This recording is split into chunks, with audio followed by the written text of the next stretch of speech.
Hello everybody, welcome to our honors, this is not honors, welcome to our regular geometry videos. This is unit 2, problem number 10 now. Okay, we got Camille, loves guessing games. She's going to tell you a fact about her shape to see if you can guess what it is. Crazy kids in games nowadays. Okay, so she says, my triangle has only one line of symmetry. What is it? That should probably be A. Yeah, so we'll say this is A, this is B, and this is C. Yeah, fire my editor. Okay, so let's see, my triangle has only one line of symmetry. What is it? Well, an equilateral triangle has 3 lines of symmetry. A scalene triangle, whether it's a right scalene or a non-right scalene, has 0 lines of symmetry. So if the triangle only has one line of symmetry, that would have to be an isosceles triangle.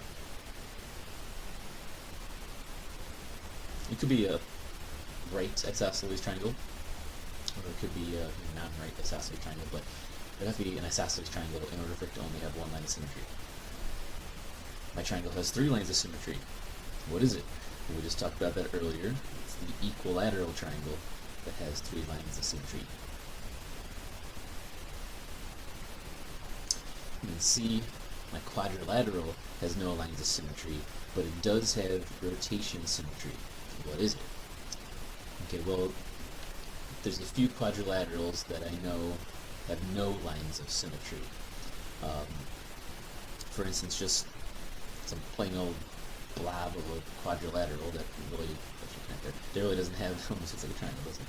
Some weird quadrilateral that really doesn't have any properties whatsoever. Obviously doesn't have any lines of symmetry, but that wouldn't have rotational symmetry either. If you think about a trapezoid, well, there's a quadrilateral. Doesn't have any lines of symmetry, unless it's an isosceles trapezoid, but we're saying this is just a normal trapezoid. Doesn't have any lines of symmetry, nor does it have any rotational symmetry. So some other quadrilaterals that we know, like a square, well, that does have lines of symmetry. A rectangle has lines of symmetry. A rhombus has lines of symmetry. A kite has lines of symmetry. We finally get down to the parallelogram. And the parallelogram, although it looks nice and neat, but it doesn't have any lines of symmetry. But it does, however, have 180-degree rotational symmetry. So this quadrilateral she's talking about is the parallelogram.